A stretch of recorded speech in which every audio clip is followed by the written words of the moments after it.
everyone, welcome to Daily Clout. You've got Nisha here, and we have some exciting news for you about equal pay, just in time for Equal Pay Day, which is April 2nd. A new bill just passed the House, H.R. 7, better known as the Paycheck Fairness Act. Now, Congresswoman DeLauro, who we've featured here on this channel before, you can check out her interviews on our YouTube channel. Really cool, really interesting stuff. Anyways, the Paycheck Fairness Act expands the Equal Pay Act of 1963, and it also expands and it elaborates on some of the Fair Labor Standards Act requirements and provisions. And again, Congresswoman DeLauro, she submitted this bill in 1997, and it went up for just a final vote on March 27th of this year, so this has been a long time coming, passing 242 to 187. Now that the bill became law, though, of course it must pass through the Senate, where it's already lost 4 times since 2012, so definitely looking at a bit of an uphill battle there. But more importantly, what the bill actually covers and why this is such a big win for equal pay, and especially for Congresswoman DeLauro, who's been working on this bill for a really long time. So the bill essentially has a whole section that enhances penalties for violating equal pay policies, and it also has an entire provision on non-retaliation. So that is to say, it prohibits companies from retaliating against workers who share wage information, and again, it increases penalties for equal pay violations. Similarly, it makes some changes to the Fair Labor Standards Act of 1938, and it also expands upon the Equal Pay Act of 1963. Some of the other changes it makes is it requires companies to share with the Department of Labor how much they're actually paying employees and demonstrate that any differences in salaries, and here's the kicker, they have to show that any differences in salaries are based on factors other than sex, such as education or experience. And finally, the legislation would fund additional training for Equal Employment Opportunity Commission staff to better identify and handle wage disputes. Similarly, it would ban employers from asking job applicants how much they previously made.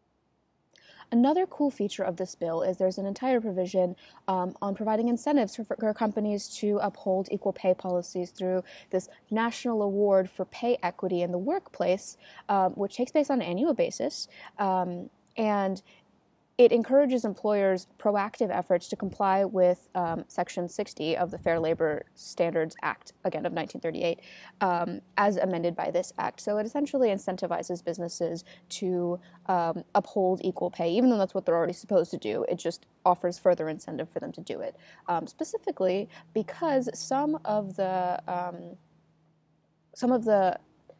sort of flack, I suppose, this bill has gotten in the past, or arguments opposing this bill, is that it could discourage businesses from hiring women because of the extra transparency and compliance measures that it mandates, and that would make it too easy for workers to take firms to court over pay inequality allegations. And Republicans have also stated in opposition to this bill that it's unnecessary because gender discrimination is already illegal, pardon me. And so there's no real need to amend the standards that we already have if it already outlaws the sort of targeted behavior. The problem is, yes, it's true, gender discrimination is technically illegal, but that does not explain why there's still a wage gap between men and women. And so this bill, again, it aims to sort of close that gap, because the facts are women in the U.S. still earn 79 cents for every dollar. That is a new analysis conducted by Glassdoor of more than 425,000 U.S. employees' salaries. So we have a significant sample size there. That is just, in terms of numbers, is 21.4% less than what men earn for the same work. Similarly, in the same Glassdoor analysis, they compared workers who hold the same job title and have similar educational backgrounds, work experiences, and office locations and employers, and men received higher salaries, again, for doing the same work, about 5% more annually. Similarly, a recent Harvard Business Review found that when legislation requires companies to disclose gender pay disparities, the wage gap shrinks and more women are hired and promoted to senior roles. So even though, of course, the study notes also, even though they didn't become more equitable because of women's wages rising, rather than it's not that the women's wages rose necessarily. It was that the male wage growth slowed, though that's still a significant statistic. Just to sort of recap again what the purpose of this bill is, they identify some other key facts in the findings section. Again, I'll link this bill below. You can check it out through our BillCam site, HR7 that is, but I'll link it here so that you can see it below. Again, just highlighting that even though, yes, the opposition concern is that, okay, women's gender discrimination in the workplace is technically illegal. Well, wage disparities still exist, and the consequences of that is that they depress the wages of working families who rely on the wages of all members of the families to make ends meet. It also prevents women from realizing their full economic potential, particularly in terms of labor force participation and attachment.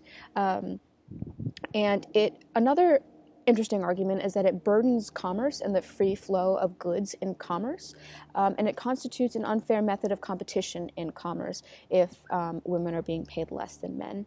And it also tends to cause a lot of labor disputes, as evidenced by the tens of thousands of charges filed with the Equal Employment Opportunity Commission against employers between 2010 and 2016. Again, I'm getting this straight from the bill here. It interferes with the orderly and fair marketing of goods in commerce. So again, we have these sort of two issues. One is sort of the actual unfairness to women and the burden that puts on the family unit for producing an income. Similarly, from outside of the sort of singular unit of the woman or the family, we have this larger impact on commerce and the flow of goods, and this like greater economic impact that we're describing here on a larger scale. So those are sort of the two main findings or concerns that this bill is designed to address. So that just about summed this up. We've got this bill that we're looking to see. Again, what we're looking to now is to see if it passes the Senate, because we've already made it past the House. And I guess that just about wraps up this bill. So yeah, we'll keep you posted on what happens. And we'd love it if you would subscribe to our channel and check out our site, dailycloud.io. I've also linked that down below. And hope you take a moment to think about and celebrate Equal Pay Day, which is April 2nd, tomorrow, or today if you're watching this video. And have a wonderful rest of your week. Okay, that was Nisha. I'll be signing off now.